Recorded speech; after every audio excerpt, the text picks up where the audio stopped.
Sometimes you're gonna get negative feedback, and that's good.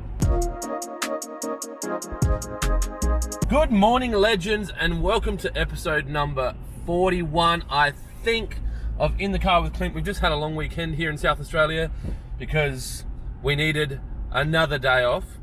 No, the way it landed was bad, but the reason we had it was good. So we've just had an Anzac Day long weekend. Gives us an opportunity to pay our respects and acknowledge the men and women that have fought for our country and that still do, and that have died for our freedoms. So I'd say that tongue-in-cheek to the public holiday, but the reason for it is very serious. Now, today I want to talk to you about negative feedback and constructive criticism, because they can sometimes be coupled together. Unfortunately, a lot of the times, the people that are giving you negative feedback don't understand the right communication methods for constructive criticism, and it's generally delivered on Facebook like, you guys are a piece of shit, or you guys fucked up this, or whatever it might be. It's not like, hey, do you mind if I give you some feedback around your service? That'd be nice, but it's not how it works.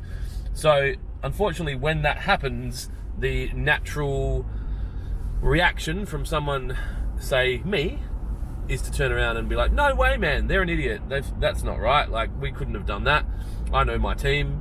But the reality is, if someone's taking that time out of their day to give you specific feedback, it's generally because it's true. Trolls are going to be just trolling, whereas people that have had a negative experience will have specifics around what's happened. Now, the reason this has come up is because it happened to me on the long weekend. I worked on Sunday afternoon at Railways, and a customer had come into the location and was looking to buy some pavers, didn't get greeted fast enough and left. Now, this shit melts my face because I talk so much about the level of service that I want my businesses to deliver. And it's highlighted to me that we need to implement some form of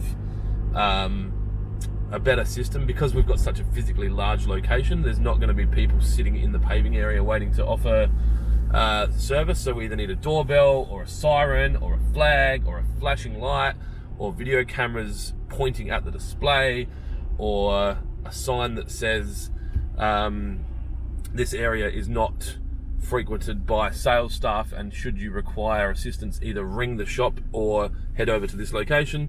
The reality is, if we see someone, we go down there, but we don't always see someone. Now, it would be very easy for me to blame the team, but I was there.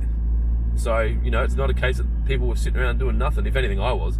So this is an opportunity for us to improve. So this is why I said it's important to get negative feedback, because it gives you an opportunity to improve. Because if you're not getting any feedback, either people are too scared to talk to you about it, or everything's perfect, and nothing's perfect. So the idea is to ideally create an environment where feedback is welcomed, and that could be internally with a team, and also create systems for those people to be able to provide feedback without fear of having their head bitten off, which I have been known to be guilty of in the past.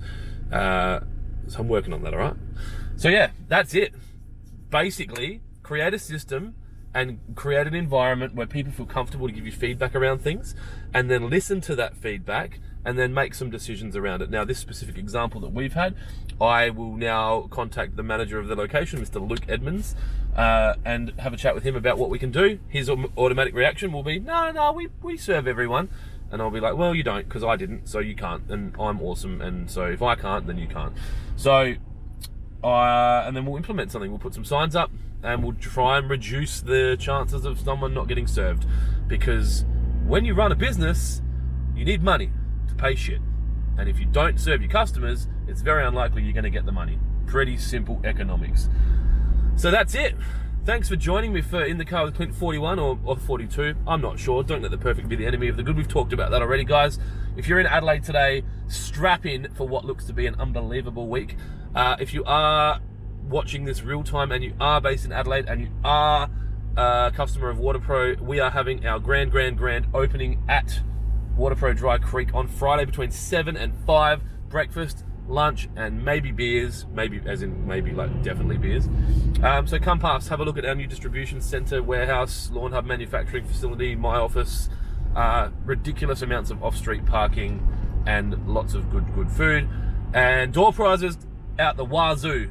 I don't know what the wazoo is. I'm going to assume it's the back part of a human, but there's lots of door prizes, $3,000 worth. So if you can get there, if you've seen this video after Thursday and you're not in South Australia, then just ignore that last 30 seconds.